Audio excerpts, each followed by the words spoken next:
Es presentarle barrosis. Barrosis, fíjense, ahí es el nombre científico del agente que la genera, se llama Varroa destructor y más o menos le va orientando los efectos que tiene este parásito, este ácaro, sobre las abejas. Barrosis es hoy la enfermedad más importante que se manifiesta sobre abejas europeas en todo el mundo. Es la principal causa de disminución de rendimientos y de pérdida de colmenas en todo el mundo. Barrosis también la van a encontrar en la bibliografía como barroasis.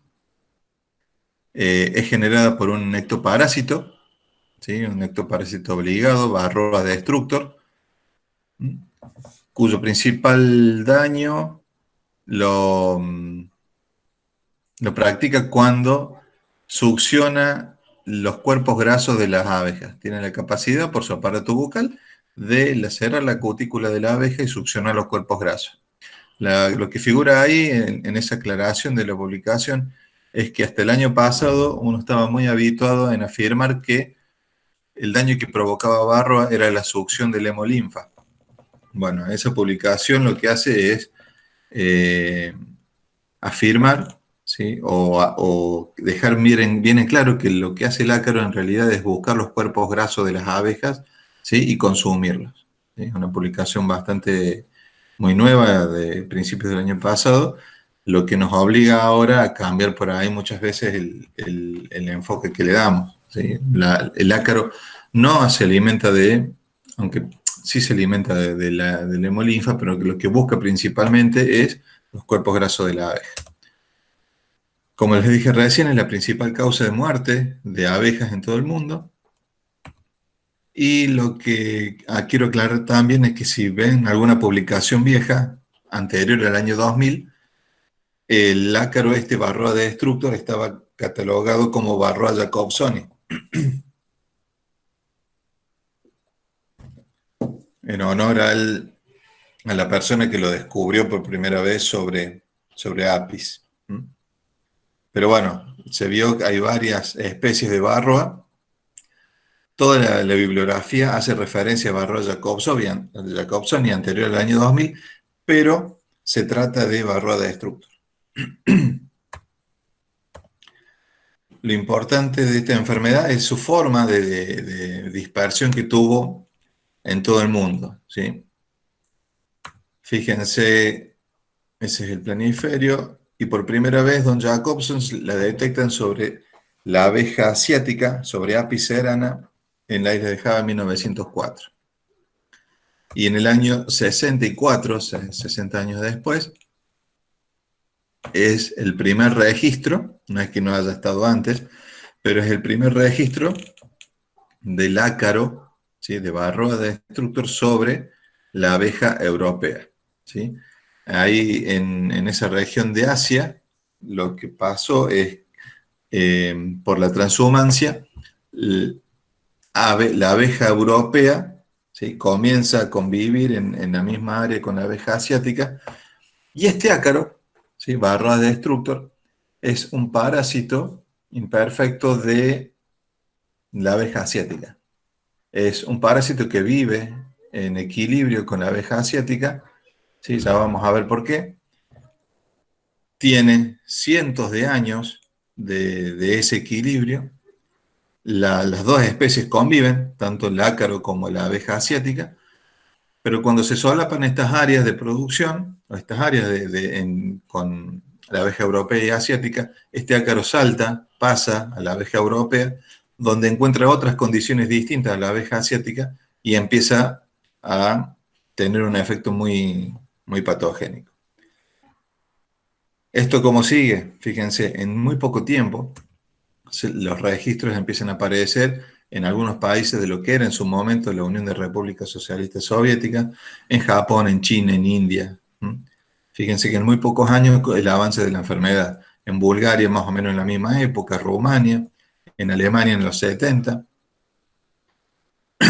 y en Paraguay también entra o se lo registra en el año 71. Ahora, el ácaro no vuela, como hizo para pasar del continente europeo y asiático a América. Muy fácil, muy es muy claro, no hace falta tener un doctorado para esto, nosotros colaboramos, ¿sí?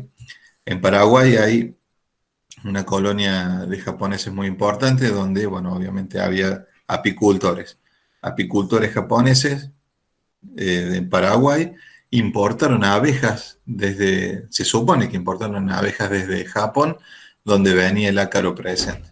Y a partir de ahí empezó a distribuirse en todo el continente. Nosotros acá en Argentina, el primer registro lo tenemos en el año 76, en un apiario de la localidad de Laguna Brava, en la provincia de Formosa, ¿sí?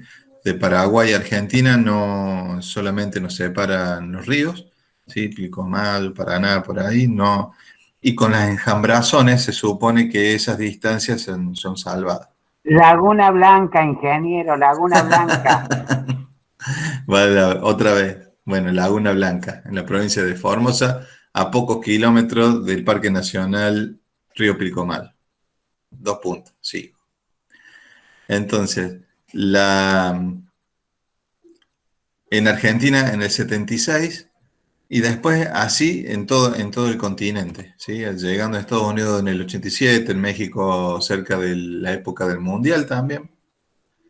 Y hoy, para hacer un resumen de todo esto, ¿sí? Con esto quiero mostrar la forma en que se dispersó en todo el mundo, siendo hoy el único país que no registra acariosis, barrosis, Australia. ¿Sí? El resto de los países y algún país de África que por cuestiones ambientales el ácaro no puede reproducirse, el ácaro está presente en todo el mundo, ¿sí? Es una enfermedad hiperendémica.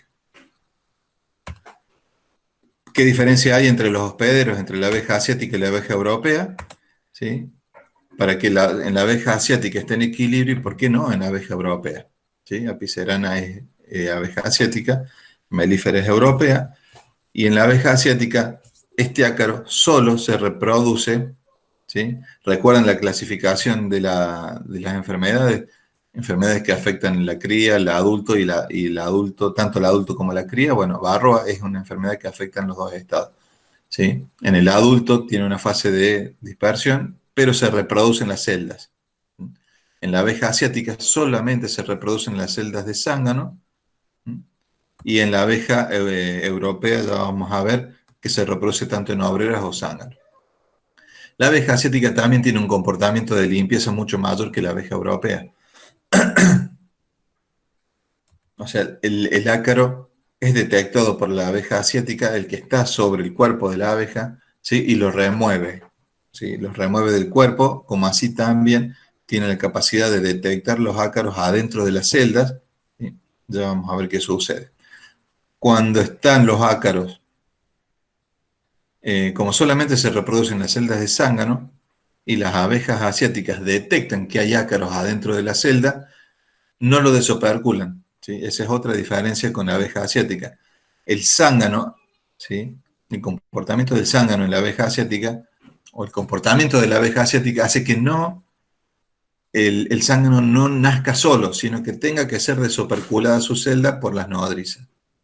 Este comportamiento no lo tiene la abeja europea, ¿sí?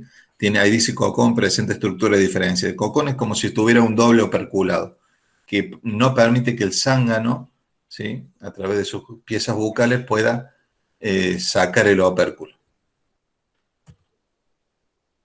Todo esto hace que si hay ácaros adentro de la celda de zángano en la abeja asiática y es detectado el ácaro adentro de la celda, las nodrizas no desoperculan esa celda, el zángano muere, pero también mueren los ácaros. Y de esa manera, junto con el comportamiento higiénico, hace que esta enfermedad en la abeja asiática esté mucho más controlada. Distinto es con la abeja europea. Acá se reproducen, como no hay un equilibrio, se reproducen celdas de zángano en celdas de obrera, ¿sí? Inclusive hasta por más que la cuiden, se ha visto también en mucha menor proporción, pero en las mismas celdas reales cuando la tasa infectiva es muy alta. No tenemos un comportamiento higiénico tan grande en la abeja europea como la abeja asiática, ¿sí? Y aquí los zánganos desoperculan su propia celda y pueden salir. Todo esto hace que la forma o la tasa reproductiva del ácaro en la abeja europea sea mucho mayor que la abeja asiática. Y con respecto, ¿por qué es tan complicado controlar el ácaro? ¿O por qué esta enfermedad es tan complicada? Es que este ácaro presenta un montón de adaptaciones, tanto físicas, fisiológicas, como de comportamiento. Fíjense, eso sería un ácaro hembra, fierito, ¿no? Y así como lo ven, tienen muchos atributos que hacen que sea muy afín al parasitismo en la abeja europea. Lo que primero vamos a notar es que tiene un cuerpo aplanado, ¿sí? Es un plato. Eso ayuda a la aerodinámica, eso ayuda a la sujeción del ácaro sobre la abeja, ¿sí? Puede esconderse, es un plato chatito que puede esconderse entre los tergitos del abdomen de la abeja, ¿sí? Eso dificulta la ubicación en la abeja y la remoción por parte de otras abejas. Otra cosa que colabora con el parasitismo es que tiene una cutícula gruesa. Cuando nosotros ponemos productos acaricidas, ¿sí? Todos los acaricidas que hoy hay en el mercado son de contacto, por lo tanto el acaricida tiene que tocar en algún momento al ácaro. Esto, como tiene una cutícula gruesa, por ahí se ve resentida la eficiencia de los productos acaricidas que uno le coloca.